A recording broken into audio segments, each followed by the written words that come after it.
নমস্কার এভরিওয়ান, সবাইকে ওয়েলকাম করছি নতুন একটি রেসিপি দেখার জন্য। আশা করি আপনারা সবাই ভালো আছেন এবং সুস্থ আছেন। আজকে নিয়ে আসলাম ময়দা দিয়ে রেশমি পিঠা। কোনো রকম ঝামেলা ছাড়া একবারে সহজ পদ্ধতিতে পিঠাটা তৈরি করা যাবে। যে কখনো পিঠা তৈরি করেনি সেও কিন্তু খুব সহজ পদ্ধতিতে এই পিঠাটা তৈরি করে নিতে পারবে। আর একবার তৈরি করে পুরো মাস জুড়ে সংরক্ষণ করেও খেতে পারবে। এবার আসি মূল রেসিপিতে, আশা করি আপনাদের ভালো লাগবে। ময়দা নিলাম প্রায় এখানে 200 গ্রামের মতো, স্বাদ মতো লবণ দিয়ে দিলাম। ময়দার পরিবর্তে আপনারা কিন্তু আটাও ব্যবহার করতে পারবেন, তবে আপনাদের হাতের কাছে যদি চালের গুঁড়োটা থাকে সামান্য পরিমাণে ব্যবহার করতে পারেন। এরপরে মিষ্টির জন্য এখানে 2 চামচ আমি চিনি ব্যবহার করব। চিনিটাও কিন্তু আপনারা স্বাদ বুঝে ব্যবহার করতে পারেন। এরপরে 2 চামচ গুঁড়ো দুধ ব্যবহার করব, তাহলে পিঠার ফ্লেভারটাও যেমন ভালো আসবে, খেতেও ভালো লাগবে। এখন কিন্তু সব কিছু একটু ভালোভাবে মিশিয়ে নেব। এই পিঠাটা মূলত চালের গুঁড়ো দিয়ে তৈরি করা হয় এবং তৈরি করার পরে রোদ্রে শুকাতে হয়, এরপরে কিন্তু সংরক্ষণ করে খেতে হয়। আপনাদের এগুলো কোনো রকম ঝামেলা করতে হবে না। হাতের কাছে আটা অথবা ময়দা দিয়ে সহজ পদ্ধতিতে এই পিঠাটা আপনারা তৈরি করে নিতে পারেন। আর তৈরি করার পরে আপনারা কিন্তু যে কোনো বক্সে রেখে পুরো মাস জুড়ে সংরক্ষণ করে খেতে পারবেন। এখানে আমি 1 চামচ ঘি ব্যবহার করলাম। ঘিয়ের ফ্লেভারটা কিন্তু খুব ভালো আসবে। আর এখানে কোনো রকম তেল ব্যবহার করার দরকার হবে না। আর হাতের কাছে ঘি থাকলে ঘিটা ব্যবহার করতে পারেন অথবা স্কিপ করতে পারেন। সব কিছু উপকরণ একটু ভালোভাবে মিশিয়ে নিলাম। এরপরে জল দিয়ে একটা বেটার তৈরি করে নিতে হবে, তবে নরমাল জল দেওয়া যাবে না, এখানে হালকা কুসুম গরম জলটা ব্যবহার করতে হবে। আঙ্গুল যেন চুবানো যায় সেরকম গরম রাখতে হবে, এরপরে ব্যবহার করতে হবে। আর জলের পরিমাণটা কিন্তু একবারে দেওয়ার দরকার নেই, বেশি কম হতে পারে, তাই জলের পরিমাণটা কিন্তু একটু একটু করে দিয়ে বেটারটা তৈরি করলে ভালো হবে। আর আটা ময়দার যে বেটারগুলো সেগুলো তৈরি করতে একটু সময় লাগে, কারণ দানাটা সহজে ভেঙে যায় না, একটু দলা পেকে যায়। তার জন্য একটু সময় নিয়ে যদি বেটারটা ফেটিয়ে নেওয়া যায় ভালো হবে। আর একটা কাজ করতে পারেন, সময় যদি আপনাদের হাতের কাছে না থাকে সেক্ষেত্রে কিন্তু যে কোনো ছিদ্রযুক্ত একটা জালির মধ্যে নিয়ে তাড়াতাড়ি বেটারটা কিন্তু চেলে নিতে পারেন, তাহলে সময়টাও বেঁচে গেল এবং আপনার কাজটাও কিন্তু খুব ইজিভাবে হয়ে গেল।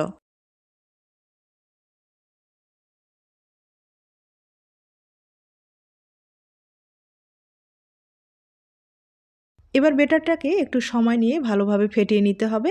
আমি একটা হ্যান্ড উইচের সাহায্যে খুব ভালোভাবে বেটারটাকে ফেটিয়ে নেব। যত ভালোভাবে বেটারটা ফেটিয়ে নিতে পারেন পিঠাগুলো কিন্তু ততটাই ভালো হবে। আর বেটারটার উপরে নির্ভর করবে আপনার পিঠাটা কতটুকু ভালো বা মন্দ হবে।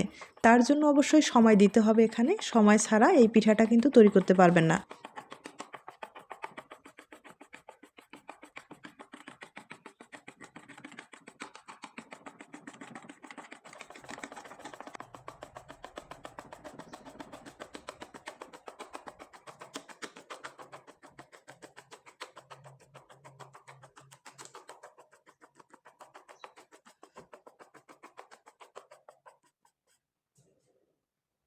বেটারটা আমি কিছুক্ষণ ভালোভাবে ফেটে নিলাম। এবার যেটা করতে হবে, এখানে আমি একটা ডিম ভেঙে দিব।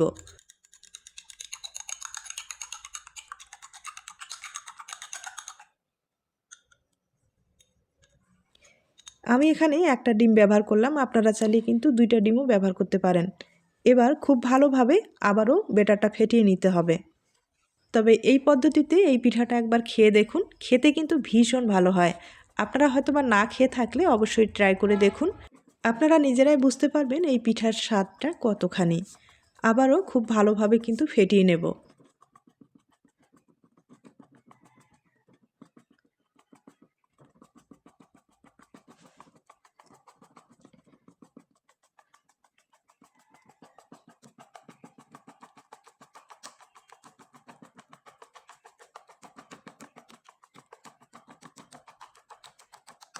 বেটারটা আমি কিছু সময় ভালোভাবে ফেটিয়ে নিলাম।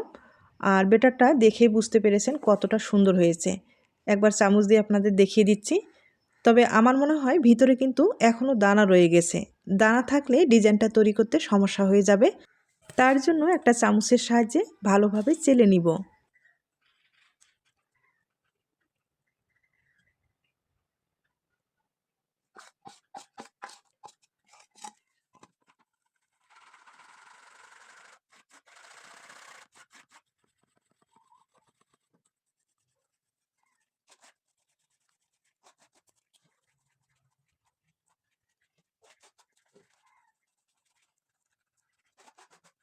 বেটারটা আমি খুব ভালোভাবে চেলে নিলাম, আর ভিতরে কোনো রকম দানা নেই।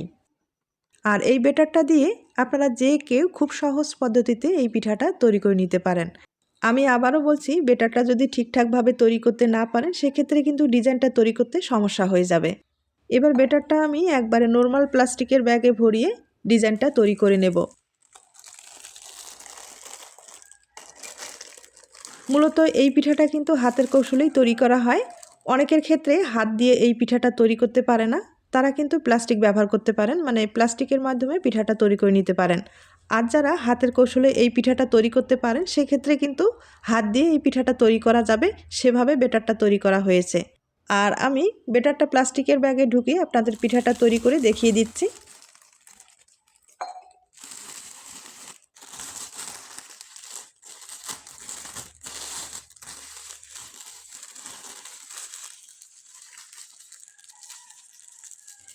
প্লাস্টিকটা আমি খুব ভালোভাবে বেঁধে নিলাম।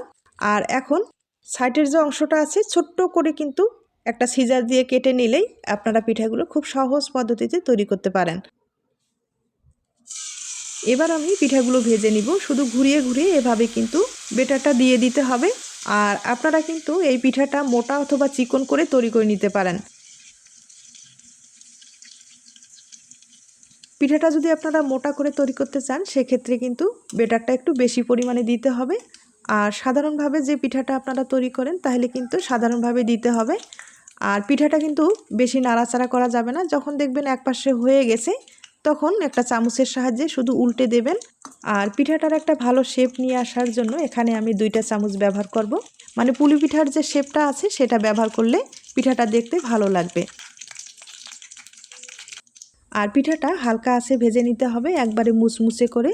আর যেহেতু ডিম দেওয়া রয়েছে তাড়াতাড়ি কিন্তু একটা কালার চলে আসবে, তার জন্য অবশ্যই চুলার আঁচটা একবারে লো করে দিয়ে পিঠাটাকে ভেজে নিতে হবে।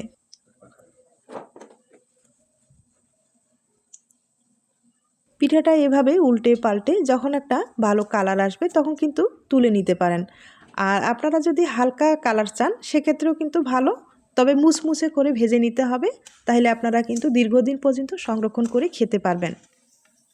আমি একবারে লালচে মুচমুচে করে ভেজে নিলাম, দেখতে পাচ্ছেন কালারটাও কিন্তু খুব ভালো এসেছে।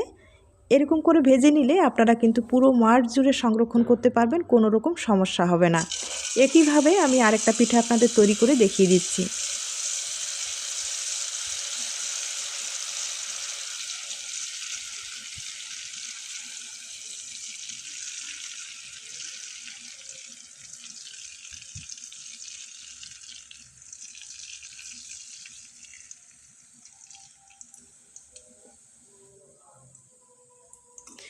পিঠাটা দেওয়ার সাথে কিন্তু নাড়াচাড়া করবেন না, এগুলো ভেঙে যাওয়ার সম্ভাবনা বেশি থাকে। যখন দেখবেন একপাশে কিন্তু হয়ে গেছে তখন আপনারা উল্টে দিতে পারেন। আর আপনাদের পছন্দ মতো এই পিঠাটা ভাজ করে নিতে পারেন, কোনো রকম সমস্যা নেই। পিঠাটা আমি 2 ভাজে ভাজ করে আপনাদের দেখিয়ে দিচ্ছি, অথবা 4 ভাজে ভাজ করেও ব্যবহার করতে পারেন, দেখতে ভালোই লাগবে। আর পুলি পিঠার শেপটা নিয়ে আসার জন্য এখানে কিন্তু 2টা চামচ ব্যবহার করতে হবে। হালকাভাবে চাপ দিয়ে কিন্তু এভাবে একটা ডিজাইন তৈরি করে নিতে হবে, তবে এটা কাঁচা অবস্থায় এই কাজটা করে নিতে হবে। যখন দেখবেন যে মুচমুচে হয়ে গেছে তখন কিন্তু হবে না।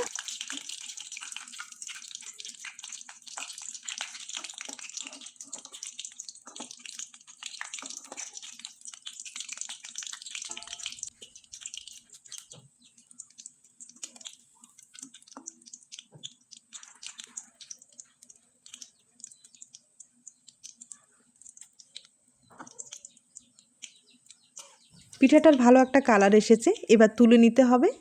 আমি আপনাদের 2টা পিঠা তৈরি করে দেখিয়ে দিলাম, একইভাবে কিন্তু অনেকগুলো তৈরি করা হয়ে গেছে। এখন একটা আপনাদের ভেঙে দেখিয়ে দিচ্ছি। আর দেখতেই পাচ্ছেন পিঠাগুলো ভেজে নেওয়ার পরে কতটা সুন্দর হয়েছে। এবার একটা পিঠা আমি ভেঙে দেখিয়ে দিচ্ছি।